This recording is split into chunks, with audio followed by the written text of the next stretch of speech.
Bueno, buenos días. Bueno, primero quiero agradecer a los organizadores. Para mí también es un honor estar en este panel, rodeado de un actual colega y de dos antiguos colegas en la justicia de la ciudad.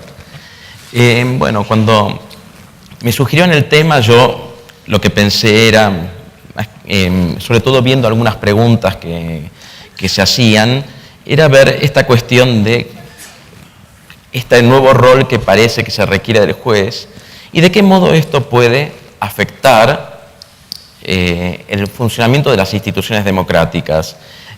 Ustedes sabrán, hay una objeción muy común, hay una objeción bastante común que se hace respecto del papel de los jueces, es decir, cómo es posible que estos personajes a los que nadie eligió, de repente aparezcan invalidando decisiones de los poderes democráticamente electos.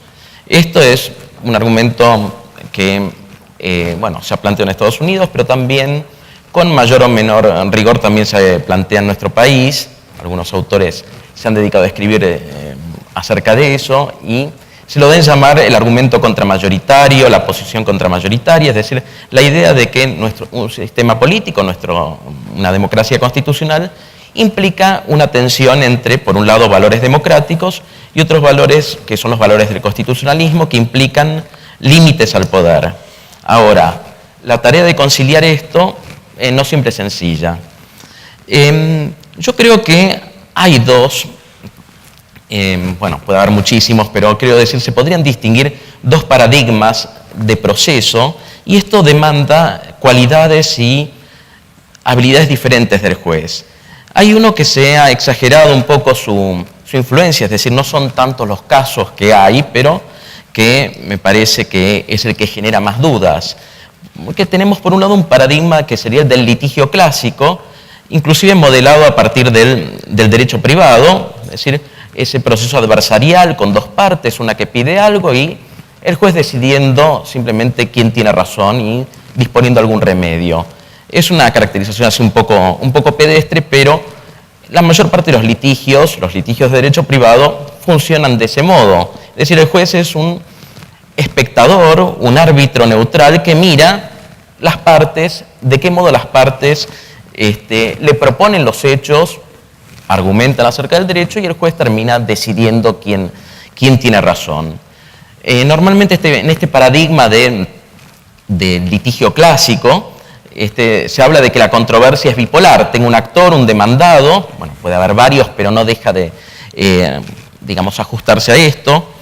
Y se trata siempre de una controversia mirando hacia el pasado. Ocurrió algún hecho en el pasado que genera el derecho del actor a algún tipo de remedio. Pensemos simplemente en un litigio muy común, un accidente de tránsito o cualquiera de los casos de responsabilidad de Estado. Hubo un daño, algún acto que ocasionó un daño y esto lo que se pretende es una reparación que es la que deberá decidir el juez. Como decía, los juicios contra la administración pública en alguna medida responden a este modelo en general, pero en la ciudad de Buenos Aires y con algunos ejemplos en Nación también, empezaron a aparecer otro tipo de litigios donde no se trataba solamente de un control de legalidad de la actividad administrativa. Justamente esto que decía recién la doctora Petrella, estas características de la Constitución de la ciudad, esta previsión de políticas especiales, lo que hizo fue generar una serie de demandas. Es decir, la Constitución hizo una promesa y luego obviamente los operadores jurídicos intentaron que esta promesa se cumpliera. Es decir, esas promesas de derechos, en alguna medida, tenían que encontrar algún correlato en la realidad. Se sabe que no eran derechos existentes, eran derechos que había que generar. Era también un programa hacia el legislador, pero esto no fue, pero no necesariamente el legislador ha actuado con la celeridad o ha impulsado los cambios con la eficiencia que era esperable. Con lo cual, muchos de estas situaciones en las cuales no se atendían determinadas demandas, terminaron siendo canalizadas hacia los tribunales. Y esto da lugar a este otro paradigma, que sería el de los que se llaman litigios, algunos autores los llaman litigios de derecho público, también se habla de litigio estratégico, es decir, se trata de controversias que tienen características bastante distintas del proceso clásico. ¿Y por qué? Bueno, por un lado porque, así como el otro era bipolar, acá tenemos uno que es polinuclear, hay varios intereses afectados. Y también se trata de que no hay un daño producido en el pasado, no es la controversia acá mira hacia el futuro, se trata de remediar una situación estructural, una situación de mal funcionamiento institucional que lleva a la necesidad, o por lo menos lleva al planteamiento de estas cuestiones en el ámbito judicial. Pensemos a nivel federal, por ejemplo, el caso Berbisky, ¿no?, que ha sido resuelto por la Corte relacionado con problemas en la infraestructura carcelaria en la provincia de Buenos Aires. Bueno, esto sí, había un problema actual, pero también se trataba de diseñar un remedio, y un remedio que obviamente miraba hacia el futuro, no se resuelve solamente con el reconocimiento de una indemnización o alguna obligación de hacer más o menos que se puede cumplir dentro de un plazo acotado en el tiempo. Se trata de un remedio que tiene una duración en el tiempo que a veces inclusive puede ser mayor que lo que duró el juicio hasta la sentencia.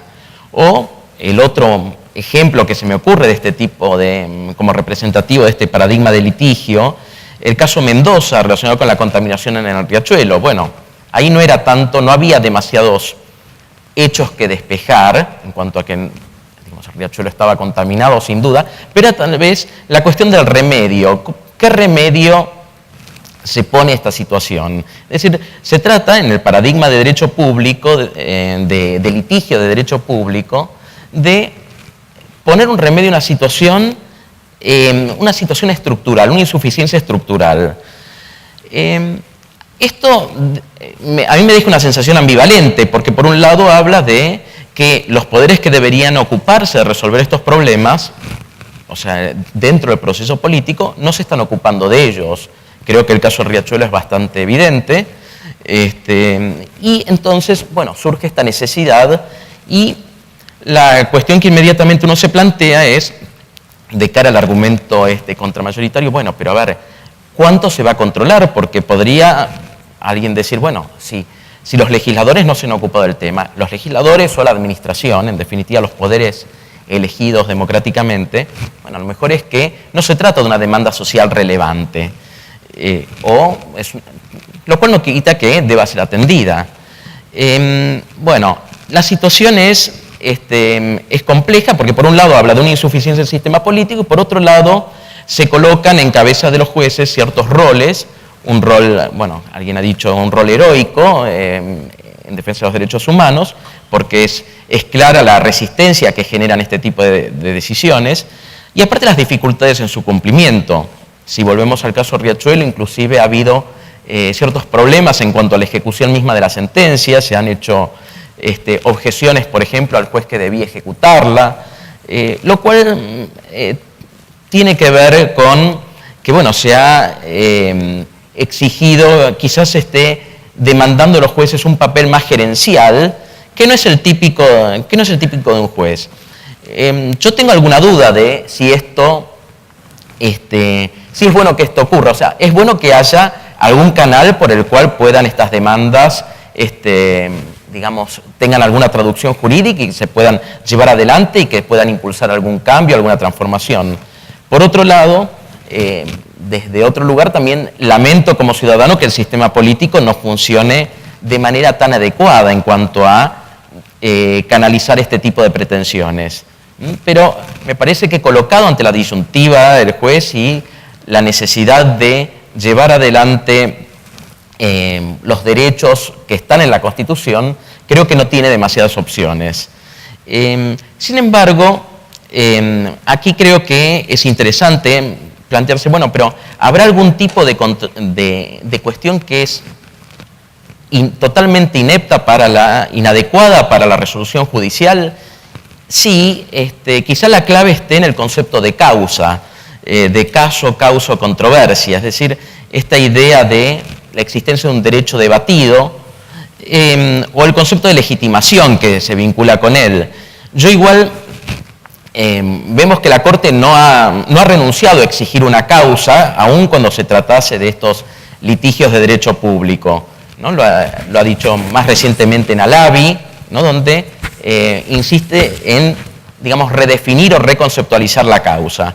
Creo que lo que se debe evitar a toda costa es, sin embargo, por lo menos, y esto sucede a nivel federal y es algo que se respeta a nivel federal, es decir, la idea de la declaración de una inconstitucionalidad así con efectos erga omnes, o que el juez termine convirtiéndose en un órgano meramente consultivo. Muchas decisiones que incluso que se han dictado a veces, sobre todo a veces veo en ciertos ámbitos locales, a veces se convierte en algo imposible de ejecutar. Es decir, la demanda es tan amplia que lo que se está ordenando, el remedio, no recibe la atención que merece. Y entonces terminan ocurriendo o dictándose sentencias que a la hora de ver su eficacia, se advierte que no ha sido tal. Se generan más expectativas que las que podían realmente cumplirse. Y es razonable, el juez no puede cumplir todo o no puede suplir cosas que en realidad eran de la administración. Me parece que hay alguna situación que habrá que revisar, es decir, en cuanto a cuánto queremos de este litigio estratégico. Lo que yo podría decir desde mi experiencia así a nivel federal es no hay tantos litigios estratégicos. Estos, quizá por que el tipo de pretensiones que reconoce la Constitución de la ciudad son mucho más próximas al ciudadano, o al vecino, o al habitante. Sucede que el juez está mucho más en contacto con esa realidad frente a la cual no puede cerrar los ojos. A nivel federal, tal vez tenga que ver con esto la descentralización de servicios que se fue operando, temas tan cercanos a las personas como lo son la educación o la salud, están descentralizadas, son competencia primordial de la ciudad de Buenos Aires, y entonces ciertos problemas como el mal funcionamiento de los hospitales, cuando lo hay, o problemas relacionados con la infraestructura escolar, son temas que parecen aptos para un litigio de derecho público y el lugar donde se plantean es ese. No hay tantos casos a nivel federal como para pensar en un cambio radical en la estructura del proceso. Por otro lado, también me parece que hay un matiz que aparece aún dentro de estos procesos, este paradigma así tradicional del cual yo que mencionaba en un principio, ¿no? El litigio de derecho privado, pero que es el que se utiliza, digamos, sobre la base del Código Procesal Civil y Comercial, es el que se utiliza también para juicios contra el Estado. Me parece que aparece aquí temas como las reglas de Brasilia, que hablan de el acceso a la justicia de sectores vulnerables. Esto puede marcar alguna exigencia adicional en cuanto al rol del juez, pero en casos muy limitados. Son casos que tienen que ver con cuestiones en las cuales están en juego sectores vulnerables. Estas reglas de Brasilia en realidad no son normas de derecho positivo, no son obligatorias, pero sí se trata de reglas que revelan cierta conciencia jurídica común y están también incardinadas en nuestro sistema de fuentes. Es decir, podría lo que esas reglas dicen inferirse también de normas de los instrumentos internacionales de derechos humanos. Pero lo cierto es que estas reglas hablan también de una sensibilidad mayor que debería tenerse hacia este tipo de sectores, este tipo de demandas. Este tipo de sectores vulnerables normalmente acuden a los tribunales de la ciudad de Buenos Aires, con lo cual me parece claro que hay una exigencia de pareciera que esto debe traducirse en algún cambio en el rol del juez. Ya esa posición de árbitro o espectador, creo que por lo menos puede entrar en crisis. No sé si se va a transformar radicalmente, pero creo que sí puede entrar en crisis. Estamos sin duda asistiendo a un proceso de cambios en la justicia, ¿no? Y de cambios, pero también cambios sociales, donde se pretenden otro tipo de funciones de los jueces. No tengo claro que esos cambios sean necesariamente buenos, yo no los defendería ciegamente, pero también me parece que hay que mirar lo que ocurre en la ciudad de Buenos Aires. En algún momento se ha dicho que los estados federales eran una especie de laboratorio, es decir, las distintas unidades que los componen, en nuestro caso las provincias o la ciudad autónoma, a veces experimentan estableciendo instituciones nuevas que pueden en algún momento ser recogidas a nivel federal o no. Bueno, creo que el experimento del laboratorio en la ciudad de Buenos Aires creo que es muy interesante y bueno, veremos. Creo que todavía puede ser prematuro, ha ido cambiando. Recientemente el Fuero Contencioso Administrativo ha tenido también un cambio muy significativo en su integración y en su perfil, el perfil de jueces, así que veremos cómo termina esa justicia renovada de recoger este tipo de demandas, ¿no? Pero creo que hay algo de lo cual no vamos a poder salir y es este problema contramayoritario. Creo que es algo que uno debería tener muy consciente de en qué medida no se está metiendo, no se está teniendo una injerencia que pueda ser ilegítima en las funciones de los otros poderes del Estado. Pero bueno, es una tensión permanente, no hay una regla de oro, una regla para establecerlo. Quizás se mencionó hace un rato el concepto de causa, pero no lo sé. Quizás en teoría es fácil de definir, en la práctica no siempre es tan sencillo reconocerlo. Así que bueno, habrá que ver cómo esto se desarrolla, pero me parece que esto es lo que más o menos podría hablarles acerca del rol del juez. Es un rol que por lo menos está en crisis su noción tradicional, pero hay que preguntarse también, y esto también tiene que ver con la pregunta de la doctora Petrella, de cuál es el perfil que se quiere. Bueno, ¿cuánto estamos dispuestos a aceptar que los jueces influyan dentro del sistema político, lo afecten o lo modifiquen? Y eso es una cuestión que, en definitiva, tiene que ser debatida por la sociedad. Bueno, muchas gracias.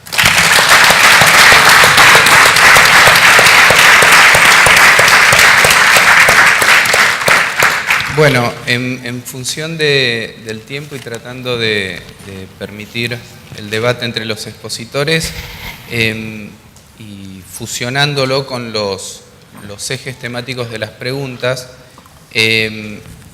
pareciera estar claro que los principales dilemas a los cuales nos enfrentamos es, bueno, justamente qué perfil queremos de jueces que se van a desempeñar en un escenario justamente marcado por instrumentos como el litigio estructural y demás, que lo han sacado de un rol mucho más pasivo, tal vez el que venía trayendo